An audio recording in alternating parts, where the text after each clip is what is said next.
औज़ु बिल्लाहि मिनश्शैतानिर्रजीम बिस्मिल्लाहिर्रहमानिर्रहीम क़ाल तबारक व तआला फ़िल कलामिल मजीद वल फ़ुरक़ानिल हमीद अराइतल्लज़ी युकज़्ज़िबु बिद्दीन फ़ज़ालिकल्लज़ी यद्दुउल यतीम सदक़ल्लाहुल मौलानाल अज़ीम अम्मा बाद। सामीन ज़ी वक़ार, आज की नशिस्त में हम सरकार दो आलम सल्लल्लाहु अलैहि वसल्लम के उस अंदाज़ शफ़क़त पर गुफ्तगू करेंगे जो अंदाज़ शफ़क़त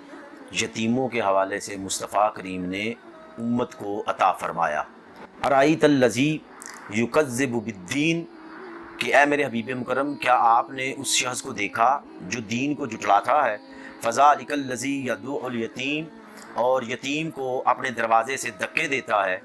और यतीम को अपने दरवाज़े से हाली मोड़ देता है। जो कुरान का सलूब है, जब हम इसको पेश नज़र रखें तो बात समझ आती है, और समझने वाली ये है कि वो आदमी जो यतीम को अपने दरवाज़े से हाली मोड़ता है और धक्के देता है, उसको ज़िक्र करने से पहले अल्लाह करीम ने जो असलूब तैयार किया वो है अराइतल्लज़ी युकज़्ज़िबु बिद्दीन। क्या हबीब, क्या तुमने देखा कि जो दीन को जुटला देते हैं, उस शख्स को देखा जो दीन का इनकार करता है, दीन को जुटला देता है। तो बात जो समझने वाली है, पहलू जो समझने वाला है, नुक्ता जो समझने वाला है, वो ये है कि कुल दीन का जुटलाना मशरूत कर दिया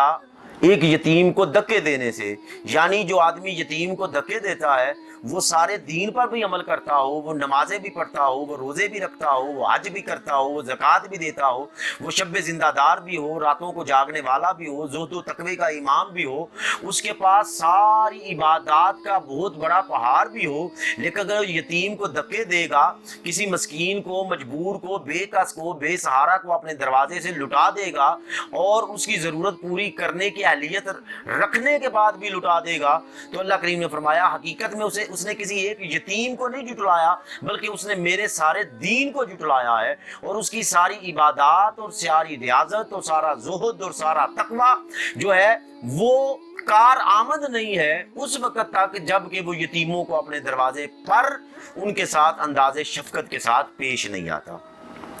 इसी पहलू को पेश नज़र रखते हुए सरकार दो आलम ने इरशाद फरमाया कि मुसलमानों के घरों में से बेहतरीन घर वो है जिसमें कोई यतीम ज़ेर कफ़ालत हो और उसके साथ हुस्ने सलूक किया जाता हो, और मुसलमानों के घरों में बदतरीन घर वो है कि जिसमें कोई यतीम ज़ेर कफ़ालत हो और उससे बदतर सलूक किया जाता हो। यानी घर की अजमत जो है और घर की रिफत जो है और घर की बेहतरी और घर की बदतरी का जो दारोमदार है वो एक यतीम के साथ हुस्ने सलूक पर और एक यतीम के साथ बदसलूकी के साथ है। अगर यतीम उस घर में अच्छा है तो वो घर अच्छा है, अगर यतीम के साथ उस घर में बुरा होता है तो वो घर बुरा है। तो मुस्तफ़ा करीम ने इसके साथ तरगीब दी कि जो है हमें यतीम के साथ कैसे पेश आना चाहिए। फिर हजूर की ये जो मैंने हदीस मुबारक आपके सामने पेश रखी है ये सुनन इब्ने माजा की रवायत है। इसी तरह मुस्लिम शरीफ की रवायत में आता है कि हजूर ने इरशाद फरमाया मैं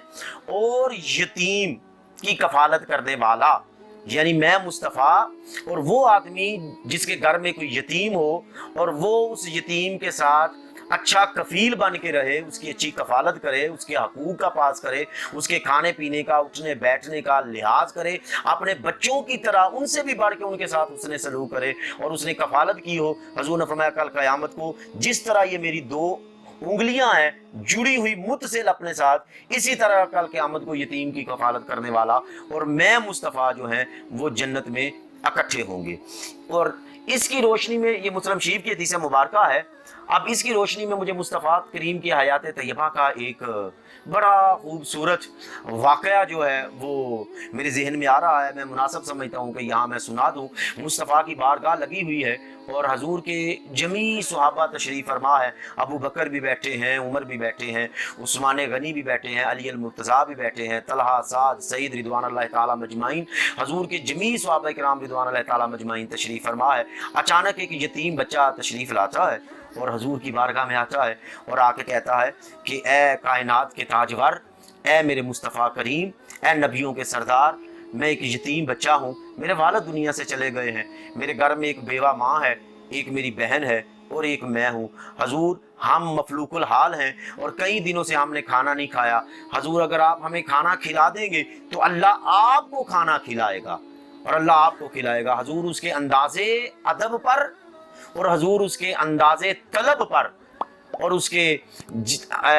سوال کرنے کے انداز پر مصطفیٰ کریم اتنے خوش ہوئے کہ اس کو کس ادب کے ساتھ سوال کرنے کا سلیقہ ہے۔ حضور کریم نے فرمایا کہ تم میرے گھر میں جاؤ اور میرے گھر میں جا کے جو کچھ بھی وہاں ہے وہ لے آؤ۔ تو وہ حضور کے کاشانہ اقدس پہ گیا اور وہ یتیم بچہ وہاں سے 21 کھجوریں لے کے آیا۔ حضور نے ان کھجوروں کو دیکھا تو حضور نے کہا کہ یہ 7 کھجوریں بیٹا تمہاری ہیں، یہ 7 کھجوریں تمہاری والدہ کی ہیں، اور یہ 7 کھجوریں میرا بیٹا وہ تمہاری ہیں، ہر روز تم ایک ایک کھجور رات کو کھا لیا کرنا۔ اور حضور نے اس کو رخصت فرمایا۔ جب وہ چلنے لگا، حضور کی بارگاہ سے نکلنے لگا، تو راستے میں ہی حضور کی بارگاہ میں ہی بیٹھے ہوئے تھے حضرت معاذ بن جبل۔